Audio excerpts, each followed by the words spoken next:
Welcome everybody to today's Lunch Alert Torah study. We'll discuss the golden rule. How golden is it? After I picked the lecture topic, I was made aware that people don't know what the golden rule is. Or many people don't know what the golden rule is. So I think the people right on this side of the table did okay. The golden rule is basically some form of another of saying why you should be kind and good to other people. So what we're going to investigate is, I'd like to see some biblical sources, how the rabbis interpreted it, actually take a look at how the Christian sources also bring it down, and then perhaps understand how the rabbis and how we can understand the differences and the nuances in the way it's stated, and how that can inform us of how we treat other people. And then lastly, on the second sheet, I would see like how the rabbis veered away from this altruism or from something like it to and what that teaches us. So let's start from the beginning. Right, the beginning is Leviticus 19:18, and where it says, "Thou shalt not take vengeance, nor bear any grudge against the children of thy people." That's not the golden rule. Here it is. "Thou shalt love thy neighbor as thyself. I am the Lord." And as Professor Raphael has pointed out to me a few times already, that "I am the Lord" at the end of the statement is actually very instructive. And it's ve'ahavta, it's not ahava. Ve'ahavta, and you shall love. It's not a suggestion. If you're feeling okay today, maybe you might. Correct, right, and that's what exactly. It's a commandment. It's a commandment. Ve'ahavta, and you shall. Thou shalt. Thou shalt love thy neighbor as thyself. I am the Lord. Rashi, the medieval commentary of France, mid 11th century, and you shall love your fellow as yourself. Rabbi Akiva said this is a fundamental principle in the Torah. So Rashi, who always quotes a midrashic or rabbinic literature, says this is a fundamental principle. This is where we get the general rule. And if you take a look at the footnotes, there's other sources in Avot, which is from the Mishnah, that says something similar. Rabbi Elazar said, the honor of your fellow should be as precious as your own. And I might say, I read once that in the Middle Ages, during the early pogroms of the Middle Ages, Christian church fundamentals translated the word Reah as Jewish neighbors. And yet if you look in the Torah, it's clear that Reah doesn't necessarily mean Jewish. Correct. Neighbor means neighbor. There are many times in the Torah where Reah means a random person. There are many words in Hebrew that do connotate a Jew as opposed, right? But Reah does not have to mean that. That is correct. Correct. It was interesting that it was used at one point as a blood libel, which it was used as I was saying that the Jews are insular and therefore which justified. Correct. So now here we're gonna interesting. So that's seemingly if we'd stop here, we'd find the Jewish source. Right? Thou shalt love thy neighbor as thyself. There's a very interesting Tosfos commentary also from the time period of the Franco-German Jews, the 12th, 13th century, which in Genesis. Now in Genesis, the 4th chapter says, the beginning says, Zeh Sefer Toldat Adam. This is the story of the children of man, or the history of man. The way Genesis is, God tells us all about the creation of the world. Then it tells the story of Adam and Eve in the Garden of Eden with the serpent who got them to eat from the forbidden fruit, and then it starts over again. It's a Zeh Sefer, right? This is the book of the story of man. So an unbelievable commentary. Rabbi Akiva had said that our verse, "Love thy neighbor as thyself," is the all-inclusive concept. Ben Azai understood that the words as applying to the end of the verse, "Ani Hashem," I am the Lord, a reminder that all human beings have been created in the image of the Lord, so that no race can feel superior to another race. So they're talking about in the beginning. That's where they based their comment. In the beginning, where it says this is the beginning, this is the story of mankind. They argue, is the most important part of the verse "Love thy neighbor as thyself," or "Love thy neighbor as thyself, I am the Lord"? So Professor Raphael has always pointed out to me, it was really Ben Azai's comment. He applies the verse even to people who, due to their humility, have a low esteem of their own value, as not being allowed to forget that we are all descended from the same origin. Everyone must respect his fellow man's dignity and honor, regardless of how unassuming he himself happens to be. He must look at the likeness of his fellow man, seeing that he cannot look at himself objectively. It follows that our verse is more far-reaching in meaning than the verse quoted from the book of Leviticus. So here is the first question that whenever you're being altruistic, whenever you're thinking of another person, the formulation always revolves around yourself. Love thy neighbor as thyself. Why is the benchmark, or why is the definition of how you love someone else yourself? Why isn't it love your neighbor? Love your neighbor, I am God. And that's why Ben Azai said, the point is, I am the Lord. I tell you that you're all equal, and irrelevant of how let's say you don't like yourself. Or let's say you're mean to yourself. Or let's say you have a certain view of yourself which doesn't apply to all other people. How could you make the formulation of be good based on yourself?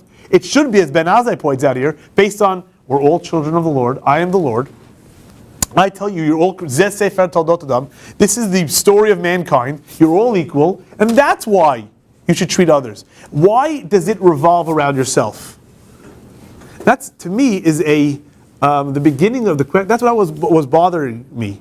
And now, I don't want to start a whole discussion, because I'm sure everyone here has a very well thought out and logical opinion. But, in the season of politics, in the season of presidential elections, where everyone is saying what they could do for the people at large, the people of America, and they're in theory thinking of how they can do the best good for the most people. You think about how minimalistic a lot of people's, without mentioning names, their views are, that they're thinking of how they see things. And the way I see things, that's the right way. Because I love you as myself, so if I see things that those people are bad or this is good, so then, that's how I see things. So in the golden rule, there's an out. And that's what Ben Azai is saying here. But we all know that the golden rule is based on love thy neighbor as thyself, not on what Ben Azai suggested.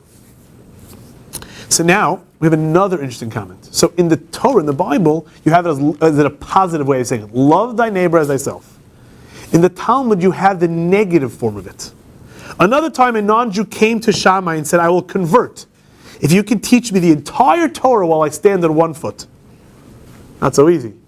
So Shammai, known for his strict nature, pushed the non-Jew aside with the ruler that was in his hand. Okay, that's where we get teachers hitting students with the rulers from. No, I don't know about that, but the non-Jew came before Hillel, who was known... Sorry? I'm making stuff up. That is true. But the non-Jew came before Hillel, and Hillel converted him, saying, what is hateful to you, do not do to your neighbor. That is the entire Torah. The rest, just commentary. Go and study. So what's interesting is you see the same sort of formulation, like Rabbi Akiva said, that there's a fundamental principle, the basic, bottom line, foundation in which everything lies, but he said it in the negative. The negative was, what is hateful to you, do not do to your neighbor. So the question we can pose to ourselves is there a difference between the positive, love thy neighbor as yourself, versus the negative, what is hateful to you, don't do to someone else? But both do include you as the litmus test or as the standard for how you treat someone else. That's Professor Sabatnik. Come on, you have something. What do you say? Something. I'm sorry. I must have... Okay, so the question is... I'm sorry. No problem. The question is, why is Hillel in the Talmud putting it in the negative form? What is hateful to you, don't do to someone else. So it's very interesting. There was quite a number of Christian scholars in the 1800s, 1900s, writing in German, then writing in English, who pounced, if I may, on this negative comment and considered it inferior. That means just if you're bored one day and you're sitting at your computer and you Google Golden Rule Judaism, they're going to quote the Talmud. They're not going to quote the Bible. This has become, when you say, okay, what is Judaism's golden rule? What is hateful to you, don't do unto others. So which is interesting that became, as opposed to the actual verse in the Bible. But the question is, so there were a lot of Christian scholars who also folks that rabbinic Judaism focused on the negative, and therefore doesn't sound as positive, doesn't sound as nice as the positive way of saying it is do good to others. Now, there's also something very incongruous. This same Hillel in the Mishnah says, if I am not for myself, who is for me? But if I'm only for myself, what am I? So here, you have another way of expressing it, that you have to think of others, but if you take yourself out of the picture, it doesn't go. In other words, he's heading off at the pass, the question, I think, he's heading off at the pass, the question. Now I'd like to read to you a very, very important passage. I didn't have a chance to print it, and I wasn't sure about the copyrights and everything, but it's from Moby Dick. All right? I'd like to read for you from Moby Dick for a second. So Moby, I never really read Moby Dick in public, so I don't know how to pronounce the word. Ishmael's friend was Queeg. Okay, that was his friend. I don't know how to pronounce that. You'll forgive me. So this is in chapter 10 of Moby Dick. He saw that his friend was worshiping an idol. He took his idol out, and he saw that this fellow wants. Where are you reading now? Now I'm reading from a passage that you do not have. I understand, but what part of it? Oh, do you have it? Oh, sorry, you do have it. Oh, I'm sorry. I was a good Christian. Ready? We're starting from that. I did. Look at that. I actually put it there. Okay, page 3. On page 3, I was a good Christian, born and bred in the bosom of the infallible Presbyterian Church. How then could I unite with this wild idolater and worshiping this piece of wood? But what is worship, thought I? Do you suppose now, Ishmael, that the magnanimous God of heaven and earth, pagans and all included, could possibly be jealous of an insignificant bit of blackwood? Impossible. But what is worship? To do the will of God. That is worship. And what is the will of God? To do to my fellow man what I would have my fellow man do to me. That is the will of God. Now, Queeg is my Queeg, thank you, is my fellow man. And what do I wish that this Queeg would do to me? Why, unite with me in my particular Presbyterian form of worship. Consequently, I must unite with him in his. Ergo, I must turn idolater. So, and then he said, he went ahead, right? So I kindled the shavings, I helped prop up the innocent little idol. So what's interesting to me is, I think this is such a nice, it drives the point home. If you're only going to, if your whole basis is doing to others what others want to do to you, you can be led anywhere. From a Presbyterian church to an idolater. And not only that, you blame it on God. God wants me to be anti-God. It's like circular logic, because you're always going to someone else. So Hillel headed that off at the pass. I don't know if Herman Melville knew that. And he said, if I'm not for myself, who is for me? I still start by me. I help others, but I'm also for me. So now there's a reason we see that it is included, in my opinion, I don't know, but I think the way Herman Melville put it was, brought it out, that you, without having yourself as a basis, you're going to do to your friend and you'll end up wherever. On the other hand, it does seem to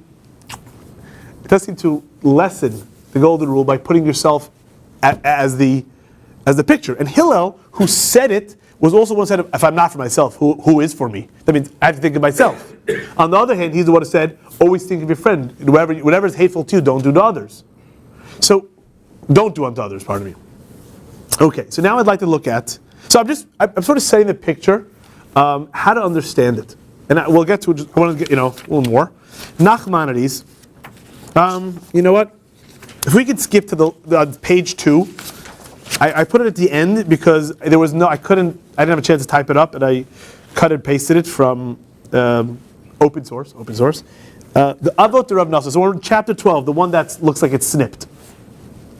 So Avot Rav Nosson is the, you all know that Pirkei Avot, or Avot, is the ethical teachings of the Mishnah. There was an extra Mishnaic or also Talmudic statement, and the story is very similar, but I think it's instructive. A story is told of a man who came to Rabbi Akiva. Notice that the two main principles in both the golden rules are Rabbi Akiva and Hillel. He said to him, Rabbi, teach me the whole Torah all at once. He answered him, my son, Our master Moses, may he rest in peace, spent 40 days and 40 nights on Mount Sinai before he learned it. And you say, teach me the whole Torah all at once? But my son, this is the fundamental principle of Torah. What is hateful to you, do not do unto your fellow man. If you do not want a fellow man to hurt you or what is yours, then you too should not hurt him. If you want a man not to take what is yours, then you should not take what belongs to your fellow man. So here, and this is what I found interesting, and you'll help me, here, at the end of the day, you're really focused on yourself. You're focused on what you want in life. So you're doing good unto others because it's good for you. And look how the piece continues. A man got together with his neighbors. They went and found a field full of bundles of stalks. This one took 2 bunches, the other one took 1, and he took none. They went and found another field full of cabbages. This one took 2 cabbages, that one 2, and he took none. They said to him, why are you not taking anything? He answered, Rabbi Kiva taught me this. What you do not like for yourself, do not do to your fellow man. If you do not want a man to hurt you, then you too should not hurt him.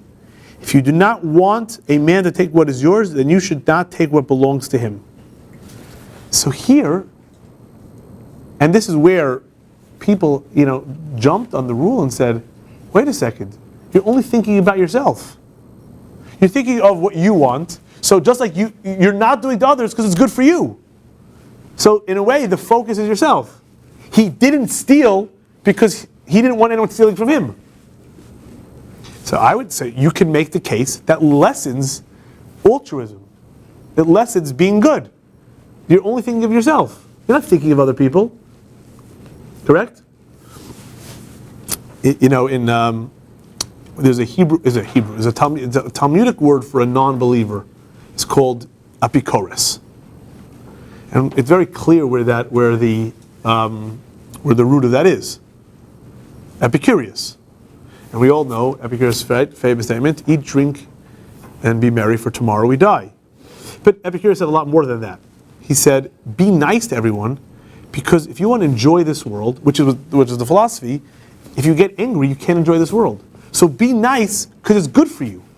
So be nice to everyone else, but you're nice because you want to enjoy this world. And if you're angry, your blood boils, you have high blood pressure. It's not good for you. So you see that you can be the nicest person, and you could treat everyone literally like a saint, but all your focus is yourself. Is that a bad thing? Is that not what the rule is supposed to be? Now, before we get to other rabbinic sources, I'd like to quote, I'm going to go backwards, 11, 10, 9, and 8. These are I'm going to use the word so there's the 24 books of the Hebrew Bible, okay? Then there's something called the Apocrypha. The Apocrypha is non-canonical. That means it wasn't canonized in the Hebrew Bible, but it is biblical in the sense that it's either in the Roman Catholic Bible or in the Protestant Bible. So the book of Tobit is called Apocrypha because it is not in the Jewish Bible, but it is in the Roman Catholic Bible. So it is canonical for Roman Catholics. It's not canonical for Protestants. It was written, just as an aside, I put it down here, it's debatable when it was written. It was written sometime in 225 or 175. That is why it is not canonical according to Jewish tradition, because any book to be in the Bible had to be written with prophecy. According to Jewish tradition, prophecy ended with the death of Alexander the Great in around the year 330, plus minus, before the BCE.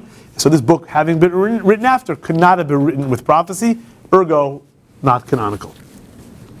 But the book of Tobit says, do not do that to no man which thou hatest. So really, the formulation of Hillel in the Talmud, or and Rabbi Kiva in the Medrash, which Rabbi Kiva lived in the year 135 Common Era, 300 years later, and so did Hillel live even later, right? So they actually are going on a Jewish tradition or tradition that was around the Jewish community from much earlier, and in that formulation. So the question is, where did that come from? Okay, so we have to realize that now that tradition it's not just like it's like rabbinic Judaism later on. It was pre-rabbinic Judaism, if we could say, not biblical, like in that interim period. So now let's take a look, if you don't mind. There are 2 quotes from Luke and 1 from Matthew. And I mentioned this. Let's do Matthew first, number 8. Do to others what you want them to do to you. So that's a third formulation. It's not love your neighbor as yourself. And it's not don't do unto others what you don't like, but it's do to others what you want them to do to you. See, here you have, similar to what we found by Rabbi Akiva, that you're thinking of yourself. But I like the end of the quote from Matthew. This is the meaning of the law of Moses and the teaching of the prophets. And in the footnote, just always like quoting from Matthew 5:17, do not think that I being Jesus, have come to abolish the law of the prophets. I have not come to abolish them, but to fulfill them. So, right, so in the same book of Matthew, 2 chapters earlier, right, Jesus explained that he's trying to explain what is in the Bible. So he took it there as do to others what you want them to do to you. That's not the same as we find in Tobit, which was, again, also predated Matthew, and it's not the same as in Leviticus. So you see now you have, just from biblical sources, you have 3 totally different ways of saying it. Luke has it as, do to others what you'd want them to do to you, which is exactly the same as in Matthew.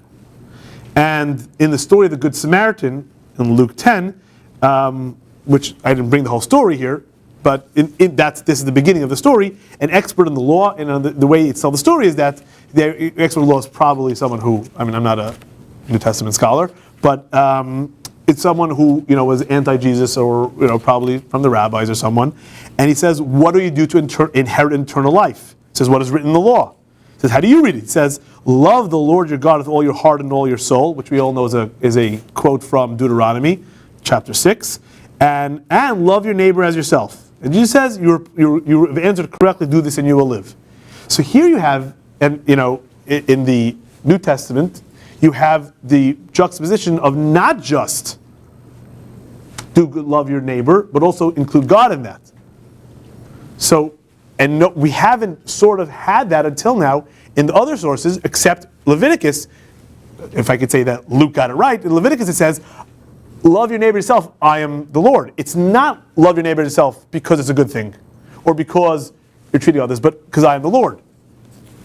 So the reason I want to think this all together was that you see that there are 3 different formulations: Leviticus, Talmudic, which is really based on Tobit, and New Testament, and they're all somehow treating others based on how you treat yourself, think about yourself, but different formulations of it. I thought that was fascinating. And you can think, and I enjoin you all to think how they all make differences. But I want to look at 2 medieval commentaries. So back to page 1. One is Nachmanides. You've all heard of Nachmanides, 14th century Spanish rabbi.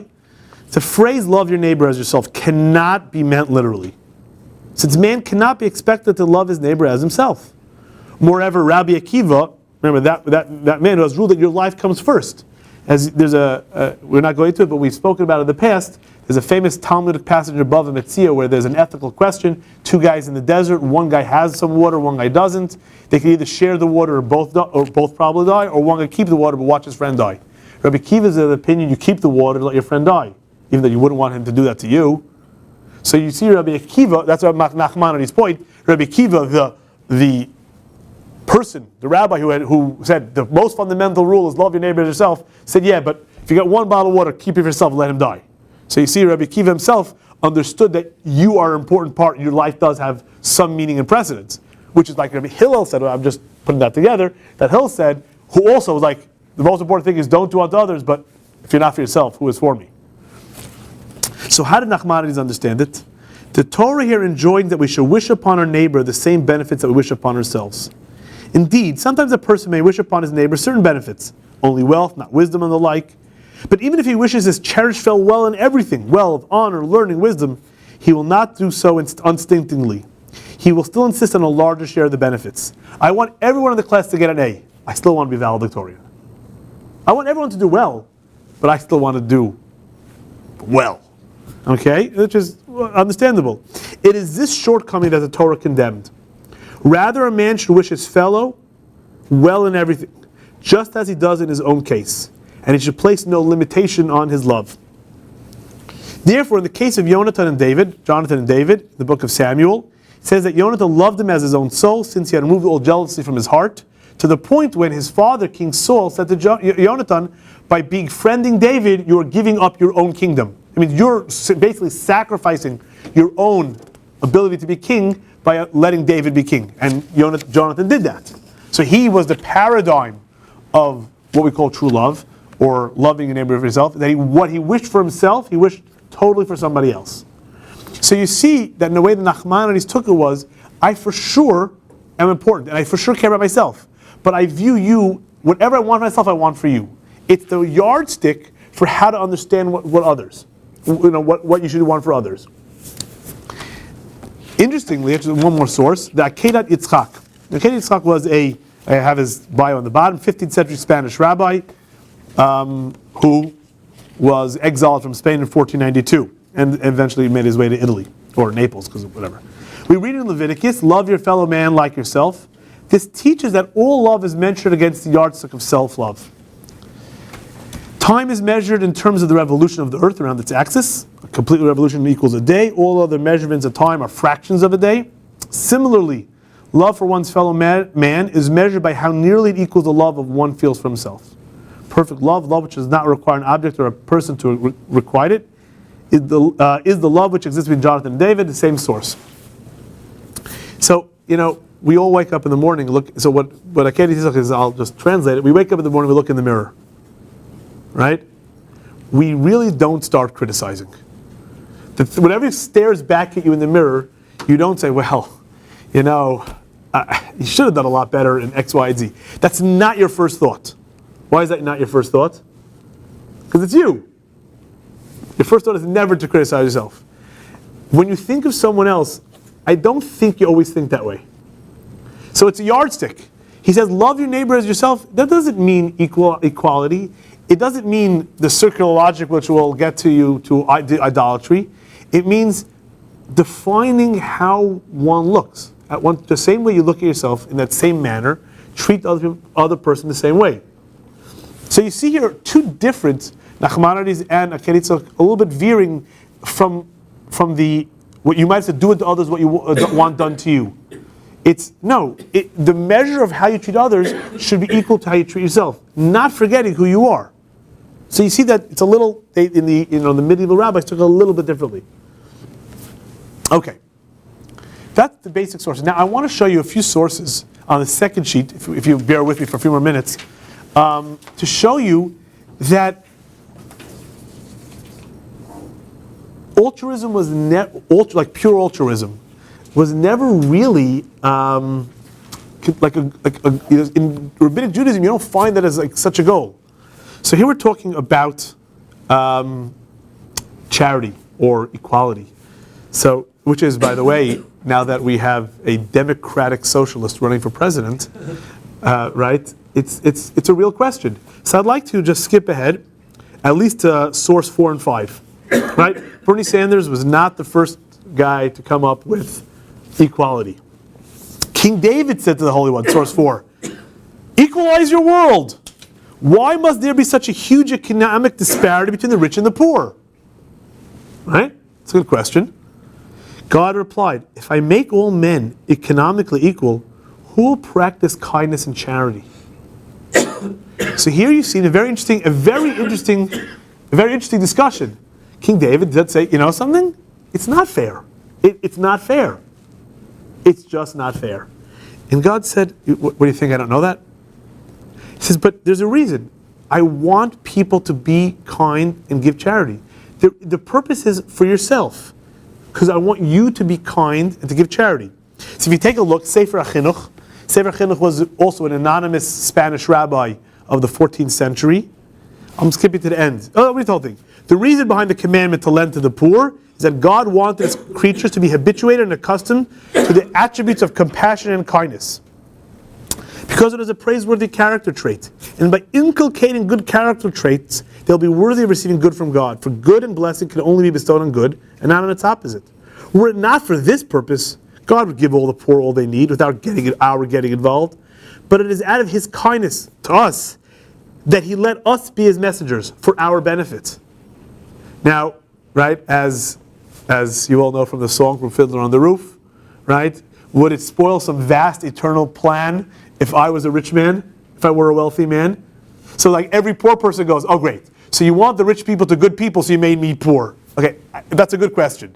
But you see both in the Medrash and in the medieval commentators that it's not a question. If you're blessed and you have the abilities, the inequalities and the needs of people are there for you to do something about it. But that's weird. That means when I'm helping others, the goal is that I should be a better person. That's not altruistic, although it is. Meaning, being a better person is that you have a better relationship to God. You're closer to God. You can get the good of God. So now you're being good to others because it's good for you. It says even more. We'll look at the last source. We'll go back to the second source in a second. Turnus Rufus. Turnus Rufus is the straw man we find quite often. I don't know who that was. I mean, it's a Roman name, and he's always the protagonist to Rabbi Akiva. So Rabbi Akiva, who again was killed by the Romans in the Hadrianic Revolt of 135 of the Common Era, we find him debating or discussing with Turnus Rufus. He might have been the local executioner or the local governor. Who knows? If your God loves the impoverished, why doesn't he support them? Same question. Okay? Rabbi Akiva responded, so that we should be saved to them from the judgment of Gehenna. Gehenna is Hebrew way of saying hell. So in other words, God says, I want you to do good so you save yourself from hell. Again, you see that your goodness is, you think about yourself. I'm being good because it's good for me. And these are all traditional, they're answering questions of why be good, and the focus is myself. And there's one last source. In Deuteronomy, it says, set aside 1/10 of all your fields produce every year. The Hebrew word, the Hebrew word for 1/10 is aser.